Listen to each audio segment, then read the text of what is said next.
Cillian, if I can start with you, the movie starts and there's this close up of you, and it's quite a dramatic one. And there's a lot of close ups of you throughout it. And sometimes part of the story is nearly carried in your face and your expression. And I'm wondering, is it a particular skill when the camera is that close to you for so much of the movie, or is it just like any other acting gig? It's a very long process.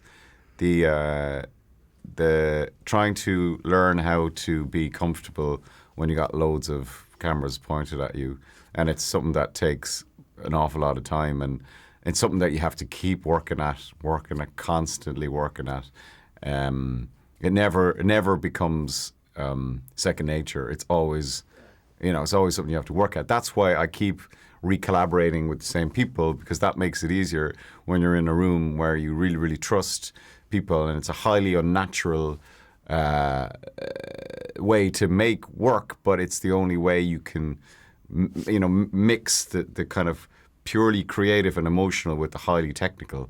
You can, for me, you have to be in a state of ease, and you have to feel protected and safe. And if you have your close friends and collaborators working with you, then it's easier to access that. Max, most of us went to school and we had teachers. Some of us, like myself, have kids and we see teachers, and the bad ones can stay with you a lifetime and the good ones, the same thing, And I gather your changing of your novel to the perspective of a teacher in this, you see it as almost a kind of a love letter or a thank you to the teachers of the world, or is that a gross approximation? No, I mean, and certainly now we're showing it to people, that appears to be how it's being received, which means the world to us. We love that. I would say yes, in its specifics, definitely to teachers in the midst of, or as the victims of a systemic collapse, a systemic crisis, be it of funding or faith or individual circumstance. But I would just broaden it out wherever possible to any delivery of care, the decision that human beings have made in whatever context to do hard, difficult work that has both immediate results, climbing Jamie down from wanting to smash Riley in the face is an immediate fix, but longer term, these kind of people, be them midwives, therapists, foster parents, council workers, volunteers in an organisation, whatever, they have an inherent faith that you are planting a seed, the fruits of which you will never enjoy yourself. So it is almost a pure distillation of the human faith in one another and in the ripple effect of any kind of compassionate gesture. So yeah, I hope people can read it more ambiently more broadly as just a love letter to hard, good work.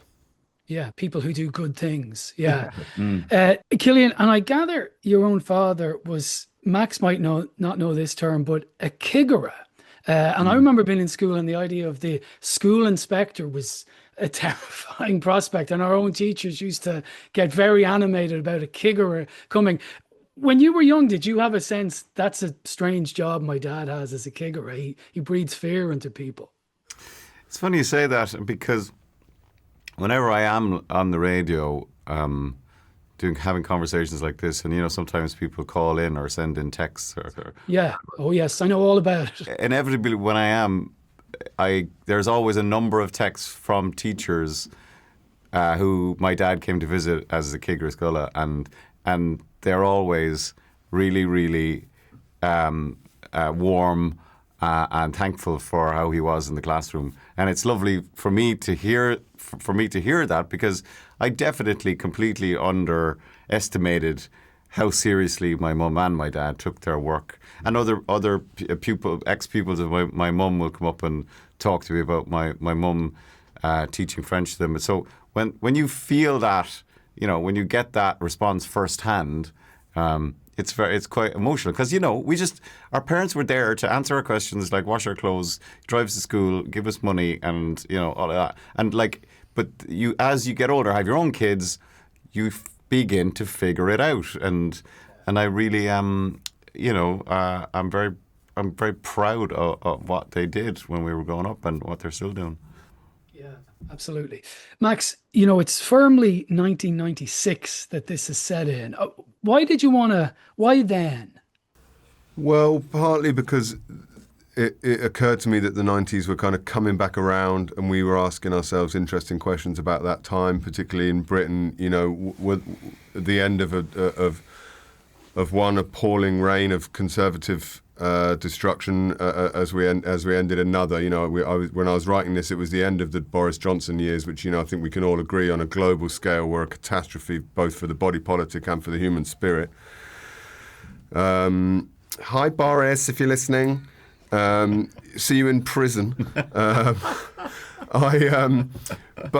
know, but also, what were the Blair years, the kind of cool Britannia thing? What was that actually like to live in? For a lot of people, not at all cool, not cool at all. And decisions were being made then about the dismantling of the social care system, which we're feeling the reverberations of now. Plus the music. You know, Cillian and I, music is a really important part of our friendship and our love of the both of our different parts of the culture industry. And I wanted to write a film about someone who loves music so much it might actually even save their life. And that was just a straightforward aim for me. And pre-phones, pre-social media, you know, the whole presentation of the self has undergone a major change. And so I liked setting it before all that, but somehow showing us a little bit what that's like for us now. Fascinating. And just finally then, as I wrap up, Cillian, I saw the latest cover of Sight and Sound. I didn't buy it, unfortunately, but it has this thing. You're on the front of it. You're probably aware because you did the interview. And it said, I'm not that interested in doing the lighter side of storytelling, you know? Yeah. And I was thinking, this sounds like a very strange thing considering you've won Oscars, but one of my favorite lines of yours is Intermission, where you say to Michael McElhatton, I'm going to crack the baldy head off you. I only watched the clip this morning and I was laughing again. But do you think, it seems like a strange question when we're talking about Steve, which is a brilliant piece of serious work, but are there comedies in your future? Because I think you have a facility for that as well. Not that you need me to tell you about your talents. Well, that's the problem with headlines, though, isn't it? They're by their nature reductive. But I've done an awful lot of like comedy on stage with Enda Walsh, and like Intermission is a good example. You know, it was very funny, but again, their lives were falling apart, all of them, left, right, and centre. And that's the brilliance of Irish writing, is that we're so good at that. And what I don't mean by that, like, you know, I'm not going to ever be in a... What I'm trying to say is that I'm really interested in the human struggle and how difficult it is for all of us, particularly nowadays. You can still find humour in that. You can still be black humour. You can still have pratfalls and physical comedy, and I'm all down for that. I'm just not into perfectly formed, infallible, untouchable lives, because that to me is a fantasy, and that's not what I want to talk about.